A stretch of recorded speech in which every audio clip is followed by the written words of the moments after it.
Good evening. This is Akashvani Kohima. I am Jonas Yanthan with Evening News. The headlines. Supreme Court rules that MPs and MLAs don't have immunity from prosecution for taking bribes to make speech or cast vote in legislature. State Election Commissioner says urban local bodies elections in Nagaland will be completed by 30th April 2024. Minister for Power and Parliamentary Affairs, Kenye inaugurates 2 power substations at Mokokchung district. And Minister Paiwang Konyak appointed as chairman of the Indian Red Cross Society Nagaland State Branch. Now the news in detail. Supreme Court has ruled that MPs and MLAs do not enjoy immunity from prosecution for taking bribes to make a speech or cast a vote in the legislature. A 7-judge constitution bench headed by Chief Justice D.Y. Chandrachud unanimously overruled the 1998 verdict delivered by a 5-judge bench in the JMM bribery case, by which MPs and MLAs were granted immunity from prosecution for taking bribes to make a speech or vote in the legislature. The apex court said bribery is not protected by parliamentary privileges, and the interpretation of the 1998 verdict is contrary to Articles 105 and 194 of the Constitution. Articles 105 and 194 deal with the powers and privileges of MPs and MLAs in Parliament and legislative assemblies. Supreme Court said that bribery is not immune under the articles as it erodes propriety in public life. Meanwhile, Prime Minister Narendra Modi has welcomed the judgment of the Supreme Court and said it is a great judgment which will ensure clean politics and deepen people's faith in the system. State Election Commissioner Nagaland T. John Longkama said the urban local bodies ULB elections in the state will be completed by 30th of April 2024 following the direction of the Supreme Court. Addressing media persons at Kohima today, Longkama said the Commission is working hard to complete the necessary special summary revision of the electoral roll of the existing 39 municipal councils and town councils so that elections to ULP could be concluded as per schedule. Expressing confidence that the ULP election will be conducted, Longkama said all the administrative and political process for holding the ULP elections have been completed. The State Election Commissioner also asserted that he needs to study and take a logical decision whether the Lok Sabha and the ULP elections can take place simultaneously. Minister for Power and Parliamentary Affairs Kenye today inaugurated 2 power substations at Mokokchung district. The substations at Powerhouse, Salangdem Ward and Medical Colony, Mokokchung Ward were simultaneously inaugurated by the minister at a powerhouse at Salangdem Ward. Addressing the gathering, Kenye said development cannot take place without the usage of electricity, and with the advancement of technology, the need for more power has become crucial. He said the State Power Department has been accumulating huge loss of over 2,000 crores from buying power. Kenye said the state government is drawing up plans to address the acute shortage of power in the state. He stressed on the need in identifying natural resources and rivers for producing electricity in order to mitigate the power crisis. Minister for Health Paiwang Konyak has been appointed as the chairman of the Indian Red Cross Society Nagaland State Branch IRCSN. Governor of Nagaland La Ganesan today pronounced the appointment of Paiwang Konyak at Rajbhavan Kohima. The governor, who is also the president of the Indian Red Cross Society Nagaland branch, said by assuming the chairmanship of the IRCSN, the health minister reaffirmed his commitment to fostering synergy between healthcare and humanitarian assistance, ensuring that no one is left behind in their hour of need. Speaking at a program, the appointed chairman, Paiwang, expressed optimism that as a state branch, they can overcome any obstacle and continue to make a meaningful difference in the lives of those they serve with the dedication and support of our volunteers, staff, partners and donors.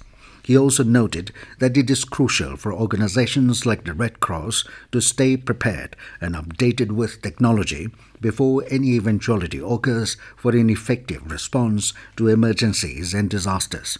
Paiwang said the society can leverage technology, data-driven insights, and best practices to optimize the operations and enhance the effectiveness of their programs and services. On the occasion, Governor La Kenesan also donated a new ambulance to the society. This news comes to you from Akashvani, Kohima. You can also listen to this news bulletin on News On Air app and YouTube channel AIR News Kohima.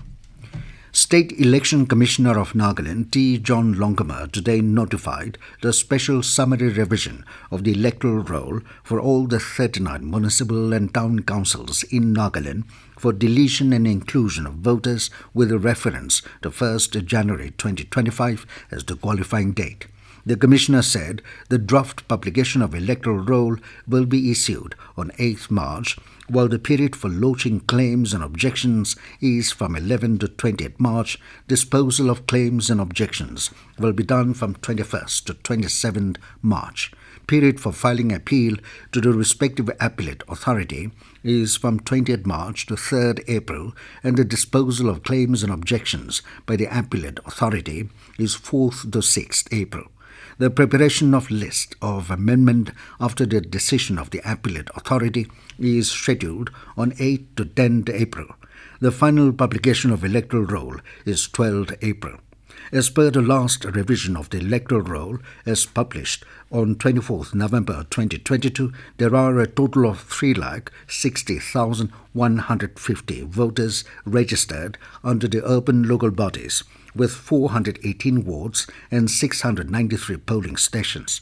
These included approximately 1,70,000 male voters and 1,69,000 female voters.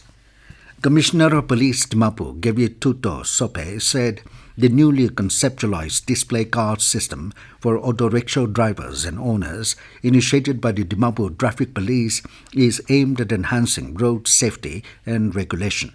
Addressing a press conference in Dimapur today, Sope said the system entails a meticulous verification process for all auto rickshaw drivers and owners, ensuring the validity of their documents and permits. He informed that under this scheme, a photo identity card containing vital information about the auto rickshaw and contact details for traffic controls and police control rooms will be issued to the drivers and owners. These cards are mandated to be prominently displayed on the windshield and rear of the auto rickshaw for the convenience and safety of passengers. Sope added that the display cards will remain valid for a duration of 2 years, following which renewal will be necessary. He said to ensure transparency and efficiency, all records will be digitally maintained and routinely updated at the Office of the Deputy Commissioner of Police Traffic, Dimapur. The Commissioner of Police also informed that presently over 800 autos have completed their registration. Mokokchung District Election Office today organized a one-day training in preparation for the upcoming general election to the Lok Sabha. The training was aimed at equipping the expenditure monitoring team and nodal officers of enforcement agencies with the necessary skills and knowledge. Assistant Election Officer Mokokchung Renben Moji provided an overview of the roles and responsibilities of the officials entrusted with election-related duties. The training session included practical insights and guidelines to enable the officials to effectively carry out their duties in monitoring election expenditures and enforcing regulations. And now, 20 News, here are the headlines again. Supreme Court rules that MPs and MLAs don't have immunity from prosecution for taking bribes to make speech or cast vote in legislature. State Election Commissioner says urban local bodies elections in Nagaland will be completed by 30th April 2024. Minister for Power and Parliamentary Affairs Kenye inaugurates 2 power substations in Mokokchung. And Minister B. Paiwang Konyak appointed as chairman of the Indian Red Cross Society Nagaland State Branch. That is all we have in this evening news bulletin. Good night.